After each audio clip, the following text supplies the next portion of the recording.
sa mga gwapo kong mga lalabs all over the world, hello po.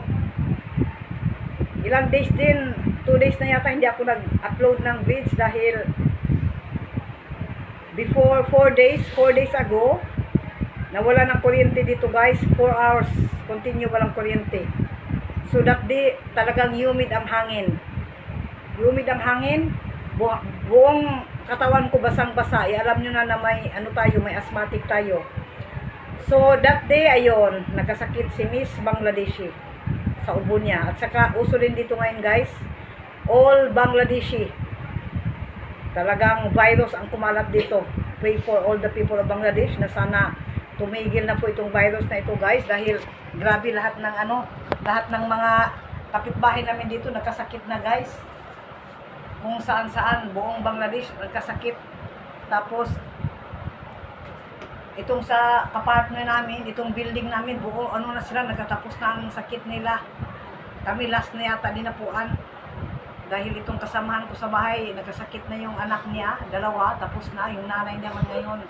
Ang hirap itong sakit ngayon guys, dahil matagal mawala, mga 20 days.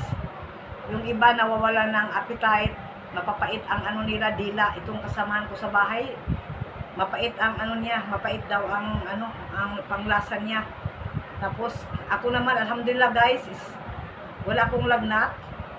May ubo lang ako, pero today 2 days na 12 ako sa ubo, inuubo. Ang ngayon, uso ngayon, dahil uubuhin ka. Every 5 minutes ubo, every 5 minutes ubo. Kaya ako, alhamdulillah, nag-take agad ako ng mga tablets ko para di lumala. So alhamdulillah, okay na ngayon guys. Si Rihanna rin, medyo may kaunting lagnat siya. Tapos may ubo din siya, may sipon. Si Mariha naman, konting sipon. Alhamdulillah, maging okay din ito guys. Sorry guys, hindi muna ako nagtalukbong ngayon dahil pag nagtalukbong ako, mainit. Pag pawisan ako dito, nag-video, pawisan ako, lalong ma-trigger ang ko, asthma natin. Kaya tinanggal ko muna ang headscarf ko dahil mainit, hindi ko kaya. Mainit talaga. Kahapon, kagabi din guys, 2 hours kagabi, walang walang kuryente. Tapos 4 days ago, may dito lalong mainit dahil may meeting dito guys, mga kabinete ba? Mga kabinete nag-meeting dito sa bahay namin, 4 families nag-meeting sa mga buhay-buhay. Kasama ko sa meeting. So, apat kaming magpapamilya nag-meeting, mga cabinets. Yung ang namin, ang topic sa namin, pangkabuhayan. Kaya lalong that day, lalong walang kuryente kami nung umaga. Kinagabihan nag-meeting, mga kabinete nag-meeting. Mainit doon kami sa sala, nagpumupo lahat. Mahina ang ng fan. Kaya grabing init. Kaya that day talagang masama talaga ang pakiramdam ko. Ang hirap ng masama ang pakiramdam guys, dahil di ko maalagaan pagluto. Si Rihanna nagluto that day. Ayun, nagkasakit na siya. Dahil pawis siya, naligo siya kagad. Sabi ko kasi, maligo ka muna bago ka magluto. Pawis na siya sa trabaho niya sa bahay. Naligo siya. Ayun, siya, tinamaan ng influenza. Tapos, yung yung upload ko ng mga hindi pa ako nakapag-comment sa inyo guys. Yung sa upload ko na new vids doon sa Chubak Pics, hindi ko pa kayo na-replyan dahil masama ang pakiramdam ni Miss Byuda in Bangladesh. Let's see today kung maayos, mag-reply na ako. Pero nag-message na ako doon na masama ang pakiramdam ko. Yung mga Chubak Pics guys, nung sa Saudi pa tayo, those happy times pa yun. Kinakaingitan yung guys. Dati yung mga pics ko na yung guys, dami kong post sa Facebook dati dahil kaunti lang naman ang mga wala pa noon, hindi pa nag-FB yung mga kamag-anak ng hubby ko. So, puro lang yun sa mga kamag-anak ko, friends. Siyempre kung magpa-post tayo dahil siyempre hindi tayo nakikita palagi, makita mo lang sa pics kung anong update. O, wala naman sa problema sa hobby ko kung mag-post ako. So, lahat, dami kong mga nakapost na ano, tanggal na yung lahat guys. Binura ko na yung mga ano ko, mga pics doon. Kaunti na lang ang pics ko dyan sa FB ko ngayon. Binura ko yun dahil, alam nyo na, itong pic ko na ito, na inintriga yan guys, na-intriga yan. Na kapatid ng lalaki ng asawa ko. Tapos, kasi doon siya sa Gina doon nag-work, yung kapatid na lalaki ng asawa ko. Ano daw ako, maluho daw, kaya daw hindi nakapabahay. Anong maluho? Ginagamit lahat ng asawa ko ang pera papadala sa kanila, paano kami magkabahay? Masyadong mabait yung hobby ko. Kasi, itong bunso nila, nakapagpabahay na siya lately lang, nag-exit na siya ngayon. Dahil pag ano ka talaga guys, pag medyo may ano ka, medyo selfish ka, magkakabahay ka talaga dahil marami kang ipon. Yung asawa ko, wala siyang selfish, hindi siya selfish sa ano niya, mga kamag-anak niya. Siyang breadwinner sa kanila. So, kaya ngayon, yung throwback pics ko na yon, dami nag-intriga sa akin. Padala agad ang mga news dito sa Bangladesh. Ewan ko kung sino paano nila na ano yung mga news ko. Siyempre guys, alam nyo, isabihin ko sa inyo, nung nasa Saudi ako, yung may isang Pilipina doon, ang asawa niya Bangladeshi, magkasama kami sa bahay, yun lang ang ano ko talaga. Hindi ako umaalis ng bahay noon, yung isa pang anak ko, bira ako umaalis ng bahay. Ayun, at home lang ako dahil wala gaano kaibigan. Yung mga friends ko naman, busy sa mga trabaho nila, nakikita lang kami sa gabi dahil busy sa work. Tapos, nung si Rihanna na ang anak ko at si Maliha, nag-aral sila sa International Indian School.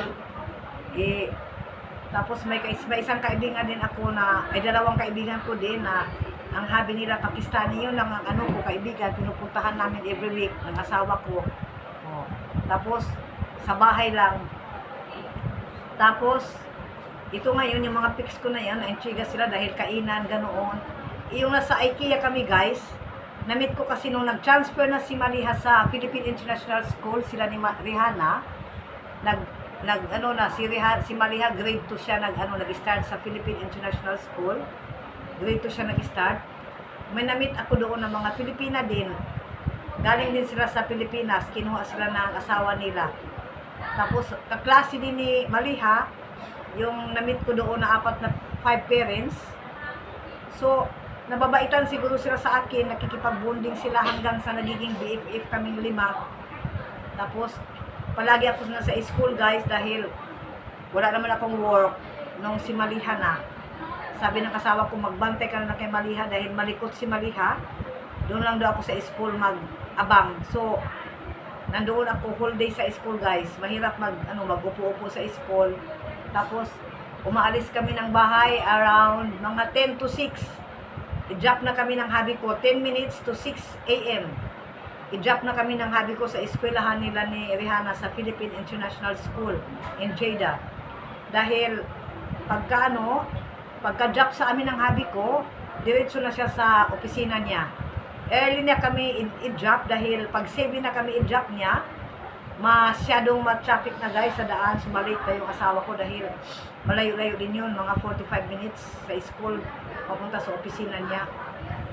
Tapos ang pasok ni Rihanna at Maliha, 8 to 2 si Maliha, 8 to 4 si Rihanna. Tapos yung mga friends ko naman, yung isang friend ko, may bahay sila sa harapan talaga ng eskwelahan. Doon kami umuupo habang nag-wait kami, habang kaming 5 parents nag-wait sa mga anak namin.